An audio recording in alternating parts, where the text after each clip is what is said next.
Hey guys, what's up? So welcome back. Today's day 4 of the 30 before 30 challenge. Hey puppy. We're in a dog beach in OB, and for today's vlog we're gonna do yoga, sunset yoga, and I am lucky enough to know Chelcy, and she's a yogi, so she's gonna be guiding the class today. It's just the both of us, and you know, because I'm selfish like that. So yeah, we're gonna be doing about, I don't know, like 30 minutes on the sunset, and I've always wanted to do that for the longest time because I am much connected with energy, and I feel like it would be a different, I don't know, a different practice. So we'll see. I'll give you guys a feedback later. And then Chelcy's also a Kundalini yogi, is that right? Kundalini Yogini. Yeah, Oh yes, because she's girl.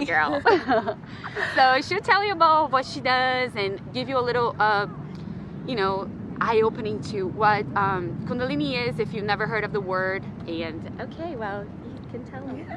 So, in addition to Vinyasa and Hatha, I just completed a Kundalini yoga teacher training. And Kundalini, essentially by definition, is yoga of the spine or yoga of awareness.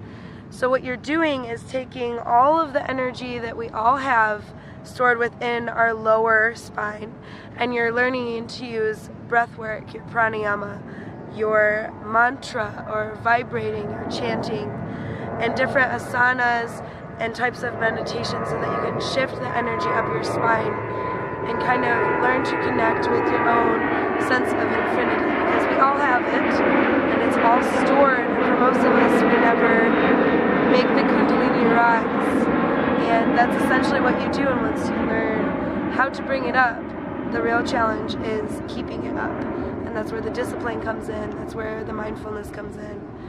But that's when you really learn to kind of look at your own soul and accept it staring back at you, and kind of learn how to maneuver your entire experience here as a human through that. Nice. So although we're not going to be getting so deep as the Kundalini, I just thought I could share with you guys what it is, if any of you guys that will be following me in the future never heard of it. I am very interested. I'm not there yet. I'm not as, you know, as awesome as... But she does the gong immersion. Yes, I do. Gong immersions. You should Google that too. It's like really, really awesome. There's plenty of them here in California, and... So theta. Yes. And Chelcy teaches in a couple different studios, so I'm going to be linking them below after the video. If you guys are in the San Diego area, you should definitely check her out. I just actually finished a class with her, and it was amazing. So, yeah, what kind of are we going to be doing today? Just like... We'll do some Hatha, Vinyasa. Hatha is usually like kind of what we did earlier, so a little bit more relaxing. Vinyasa tends to be the most popular, especially in California, or in America at least, because it's kind of breath to movement. So you're learning mindfulness through your breath, but you're also moving. It's not so challenging to just get there and hold. Okay. So we'll try to do some of that. Cool. Yeah. So we'll be doing that. We're going to record that for you guys just to see what it's like, and then I'll come back with a little, you know, after yoga talk. Okay, so all right, bye. All right guys, so here's my feedback post sunset yoga. I would love to have done the video at the beach, but my camera unfortunately died before the class was over. Chelcy, first of all, is a great teacher, great energy. She's very calm and zen, and definitely helps me because I am a little more high energy, so it calms me down a little bit. That was another reason why I really enjoy the sunset, because first of all, it's one of my favorite times of the day, and it naturally already calms me down a little bit. So the fact that I was doing something that combines that zen moment of the sunset with a yoga class, it was just the perfect combination, to me at least. Also, the fact that I was doing, you know, doing the class with a friend, it was much more relaxing as well. It's just easier, so you don't have to think too much about what you're doing, because it feels very easygoing. There's a few pointers I wanted to make about the practice doing a sunset that I had felt the difference, especially comparing to an indoors class, which I had just finished with her, an indoors class, so it was much easier to make the comparison. First of all was way more inspiring. I mean, when you're surrounded by nature, that's just a feeling you're gonna have by default. If you notice in the background right now, there's like all these people walking their dogs. It's a dog beach in Ocean Beach, California, Southern California, excuse me.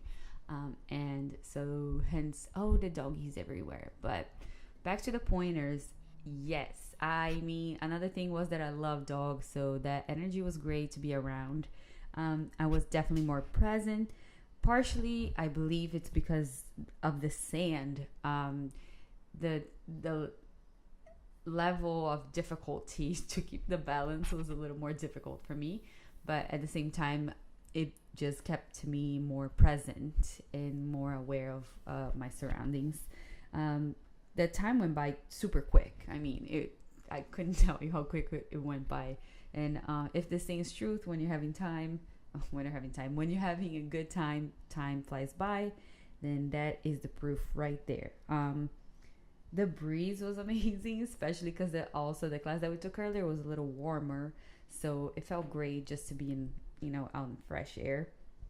For some reason, my feelings of gratitude were on a much higher level, and I also believe it's because I'm such a lover of nature that it just brought me back to everything that I love, and all those good fuzzy feelings that I have about nature, and just doing something that I'm really interested in, and in that scenario, it was just, I was grateful the whole time. That feeling was just in my heart the whole entire practice. And last but definitely not least, like I said in the beginning, I am a high energy person, so the calm energy that the sunset brought to the class was definitely a plus.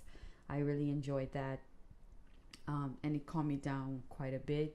We still hung out after the class, even though the camera was dead. We talked for a little while. Chelcy is a great person. I love that I met her here in Southern California. And I will be linking, like I said, all the places that she teaches below. If you want to learn more about Kundalini and all that kind of stuff, and also the gong immersions that we are talking about in the beginning, do a little research on that. It's extremely interesting if you already have a foot like in the water for the whole yoga world. It's pretty interesting. And I think that's it. So I hope you guys have been enjoying the series so far.